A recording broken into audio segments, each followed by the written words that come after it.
Howdy y'all, Fast Force 289, welcome back. In this video, we'll be working on my 1968 Ford Fairlane 500 Fastback, and we're going to be doing something with the exhaust, so let's take a look and see what we got. So this is what we're going to be working on today.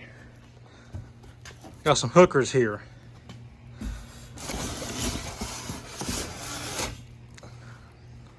Look at them things. Things are beautiful, and they got a nice stamp in there as always. It says hooker, so that's cool.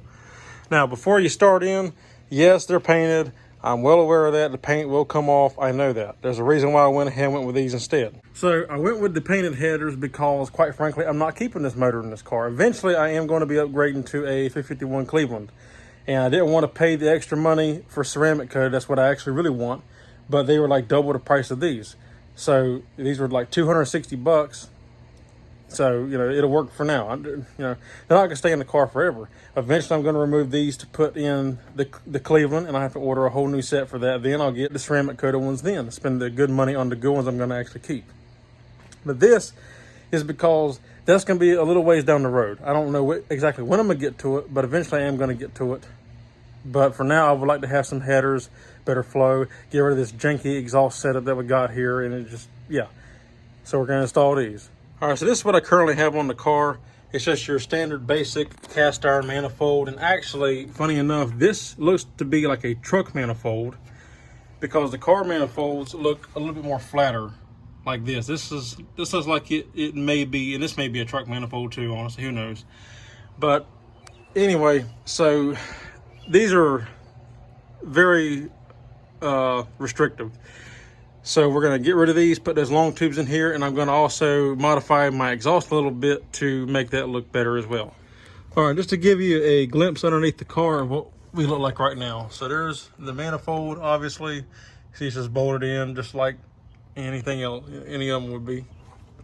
And another reason I want to do this, see how close this pipe is? It's always been close like that. And I almost thought I had to cut that off. I never wanted to cut this off just in case I ever did in the future go with a cable setup or anything like that. And then here's the passenger side manifold. It comes back, it comes down. So this is what don't make sense to me. This is a 2 1/4 pipe that is married into, looks to be a 2-inch pipe. Why? Don't ask me. I could not tell you. I have no idea. I don't know who did the exhaust on this car. Again, the same thing here, but actually, it looks like they ran a 2 1/4 pipe here. But then you have this on this side that's like a 2-inch pipe, and I don't know why. I have no idea, but we're going to get rid of this. I'm hoping the headers will come back far enough to cut it off back here, but if not, I'm going to have to figure something out on that. But either way, we'll cross that bridge when we get to it.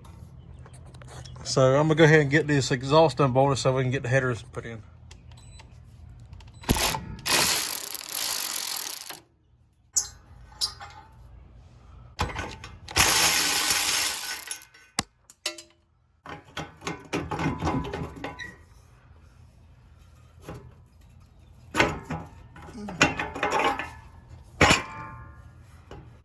All right, so we got the driver's side down, we took the passenger side loose, and you can't make this stuff up. So it looks like look at this. They welded, like this won't even slide back. So if you had to like take this pipe down, you can't, because you can't slide it back, this back enough to actually get it to come down. The bottom stud came out, but the top one stayed in place. So you had to take the exhaust manifold out to get the pipe down, which is just stupid. So I'm glad to be changing this. And also this side was a different size bolts than the driver's side. So anyway, now we're gonna go up top and get the manifolds taken out.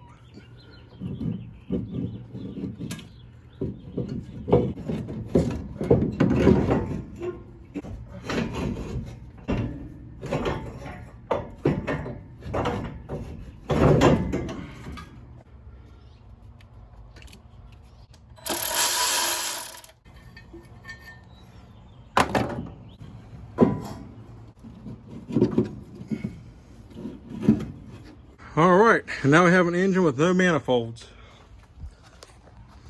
And yet these are definitely truck manifolds. For sure. The trucks always had these grooves in, I guess, for reinforcement, I don't know. But yeah, those are definitely truck manifolds.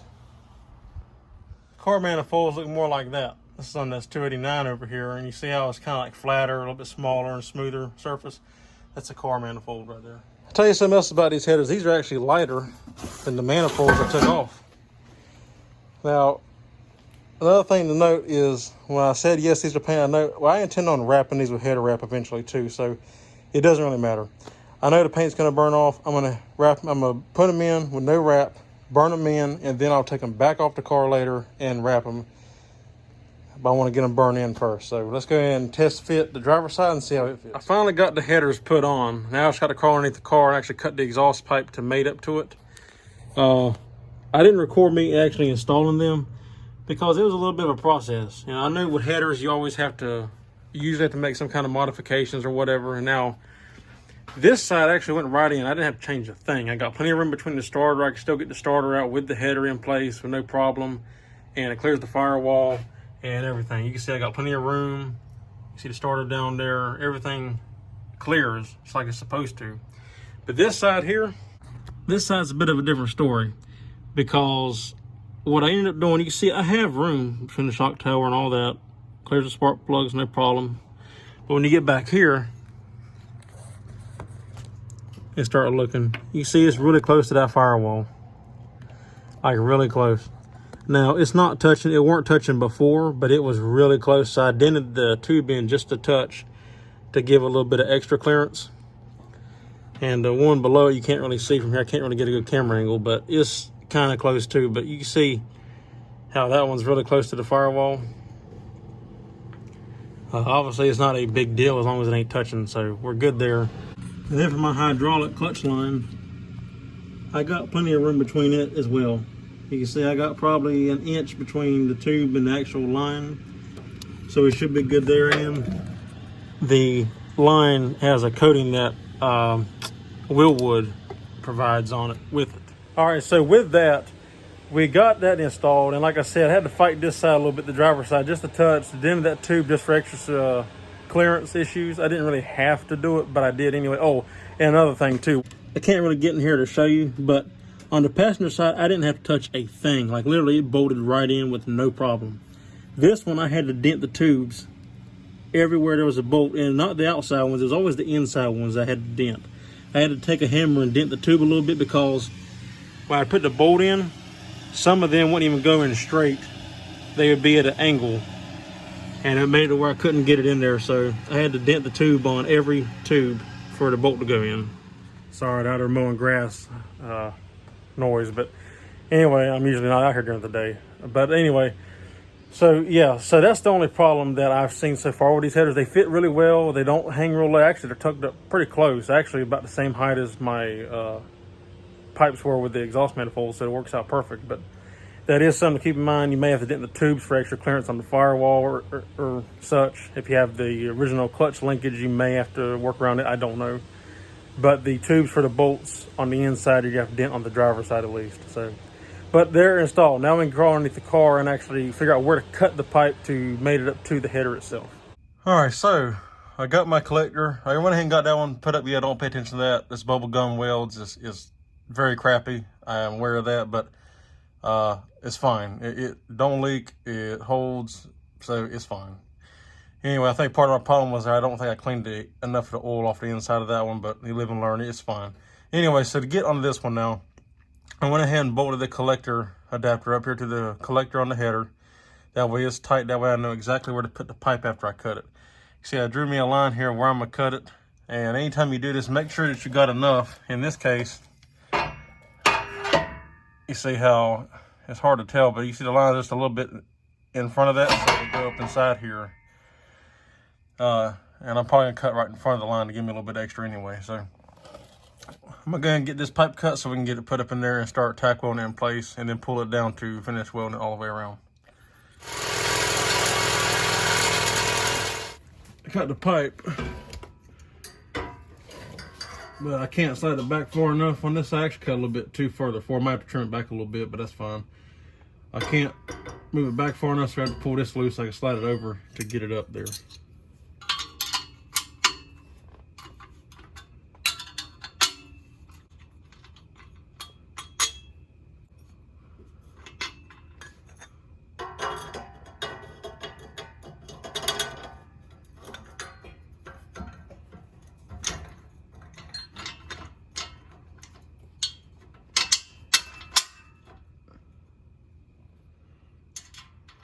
All right, so now I got this up here. You want to bolt your collector up tight. That way you know exactly where it's going to be, because if you'll notice, this right here is at kind of an angle.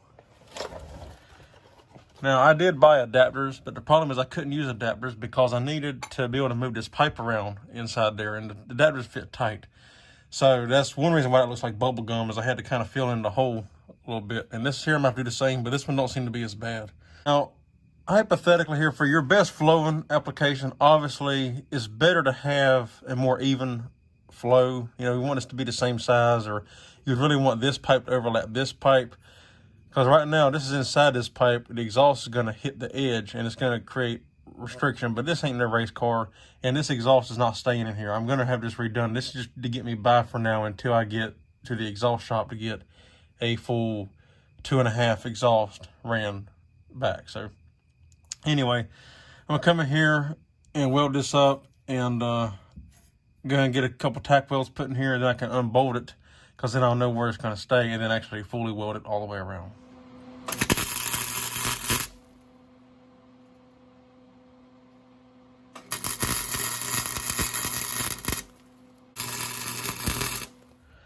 All right, so once again, not the best welds in the world.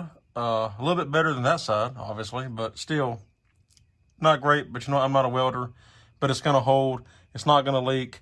And if it does, I can just jack it up, come underneath here, and touch up any spots. But what I did is I took my light and I looked through here, and I shined the light around it and make sure there wasn't no light shining through. And I also put the light in here to see if there was any light coming through. So I checked it a couple times. A couple spots had touch up, but now it should be good. So we're gonna go ahead and get it bolted to the collector and then fire it up to see how she sounds.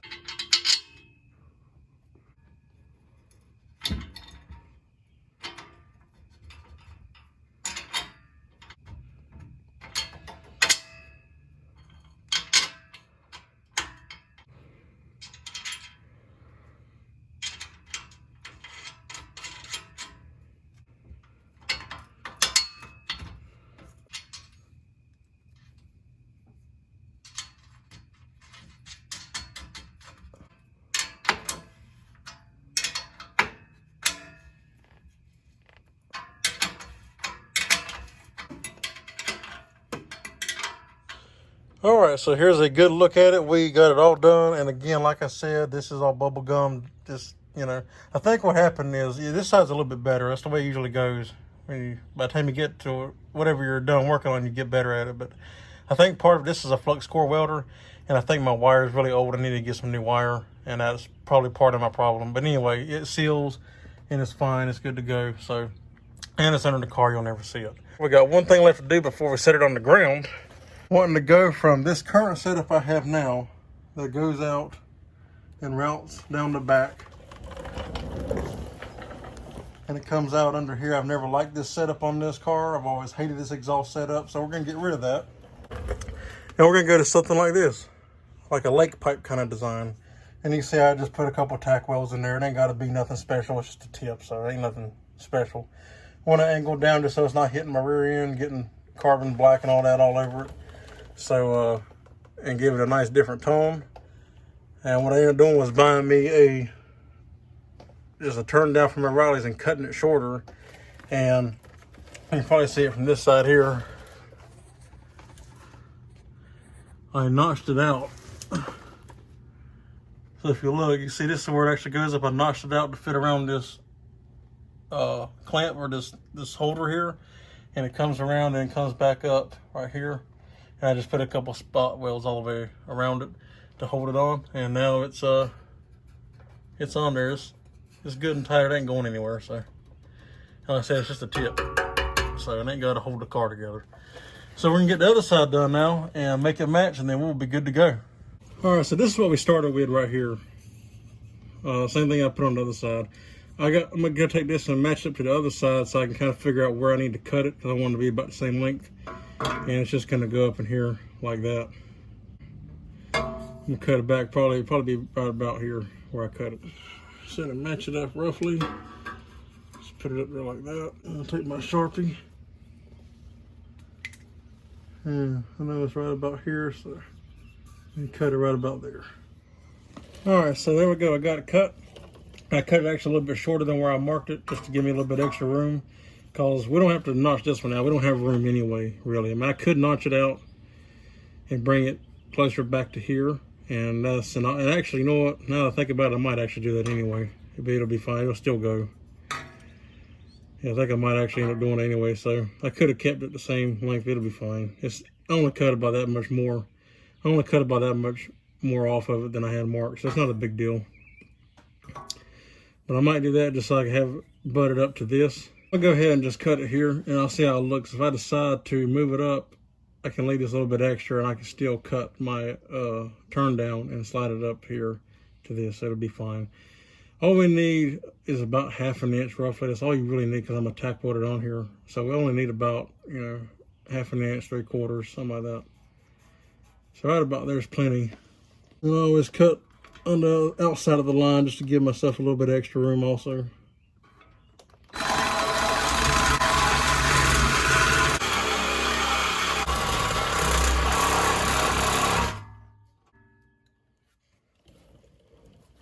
Woo.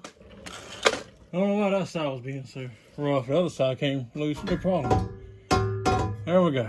Now we got to run back here and pull the bolt out that holds this hanger to the car, and then this whole pipe will come out.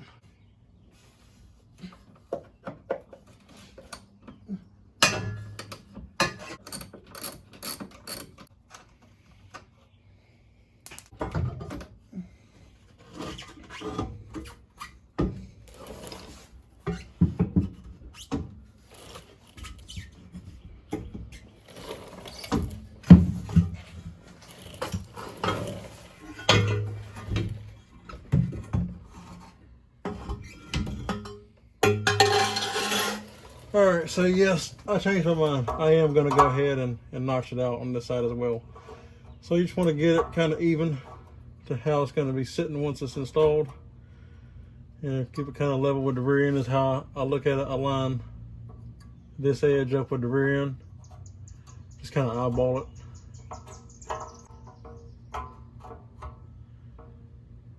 Kind of like so. And actually you turn it in a little bit. That way it's not blowing out toward the wheel. And then we're going to just mark where this bracket ends and where it begins.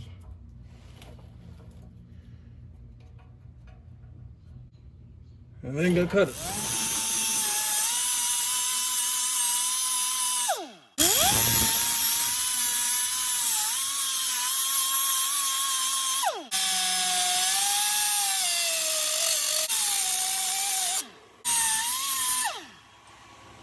Got cut up. I sanded this with 60 grit sandpaper to clean it, and then I got my piece here. You can see how I cut it out to go around that bracket, and I cleaned it with 60 grit sandpaper also. And now it will go on here and slide right over all of that and come in here and fit flush just like that, and we can tack weld it in here and we'll be good to go.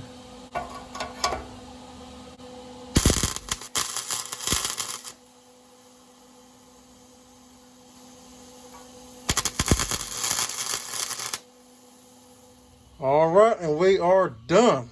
Again, not the prettiest welds in the world, but hell, you can't see us underneath the car. Ain't nobody can crawl up under here but me anyway. But yeah, this will work until I get to the exhaust shop to get me an actual full exhaust fan. Now, I remember using my mufflers. These are brand new. I put these on, but that's in one of my past videos if you want to see it. But all this is going to get changed. I'm going 2.5 all the way out.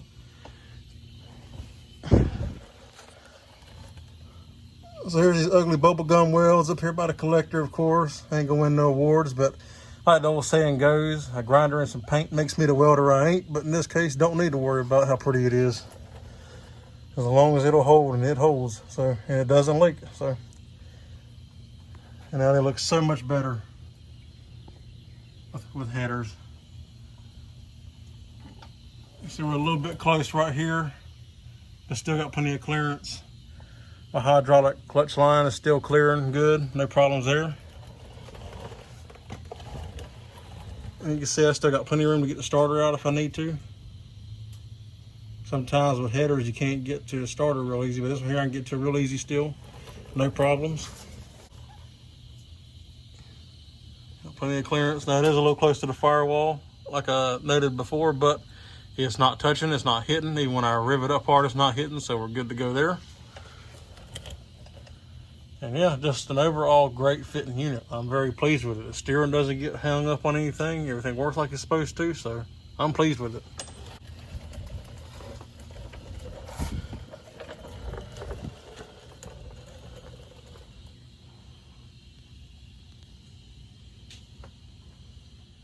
Here's a quick overview of how it looks underneath the hood.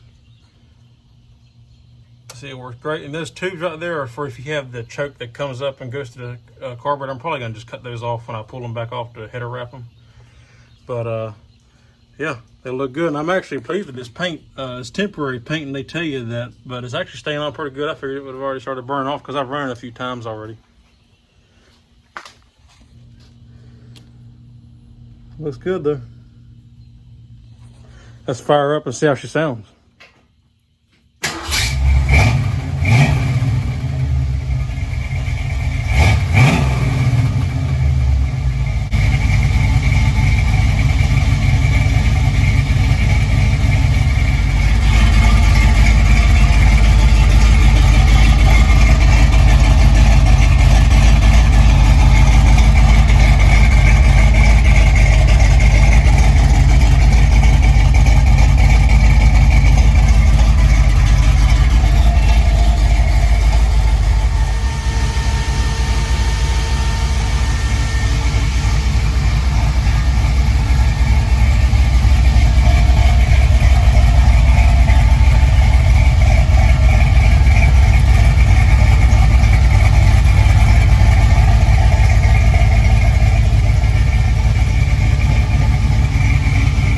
There we go. She's done.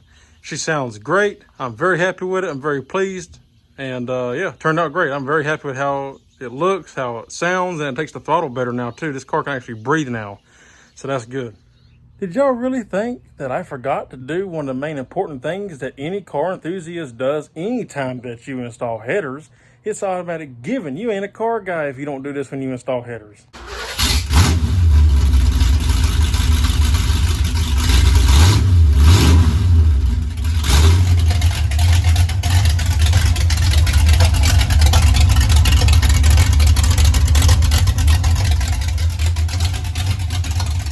All right, guys, well, that's it. We're all done. The car is complete. I'm happy with the way it turned out. It sounds amazing.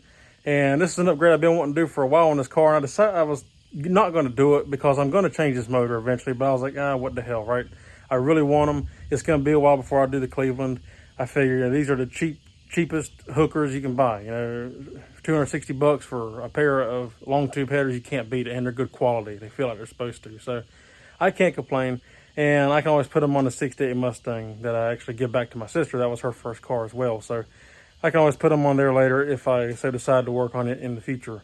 But anyway, that's it. That's the end result. And like I said, you ain't got to be a perfect welder. You can do this at home, obviously. If you have a welder, and like I said, my flux core welder, I think the flux is kind of bad in mine. That wire, there's no telling how old it is. I don't know how old it is. So that might be part of my problem, you know. I need to get some new flux core wire for it. But obviously you see, if I can do this, you can do it. If you got a welder at home, you can go pick one up at Harbor Freight or whatever. You know, and get you a nice cheap welder, and you can do this at home. You know, you don't have to take it to an exhaust shop if you don't want to. It ain't gonna be the prettiest unless you are a great welder, then you're fine anyway. But you know, even somebody like me that ain't a great welder, I can get it done and get what I need done, and then later take it to the exhaust shop. They can do the pretty work. But so yeah, that's it. If y'all have any questions, comments, or concerns, leave them in the drop box down below. If you like the video, give me a thumbs up. I'd appreciate it. If you're not subscribed, consider subscribing. I'd greatly appreciate that as well. And I thank each and every one of y'all each and every day for that. I can't tell you how much that means to me. I really do appreciate it. So until then, that's it for this one. I'll see you on the next one. Take care.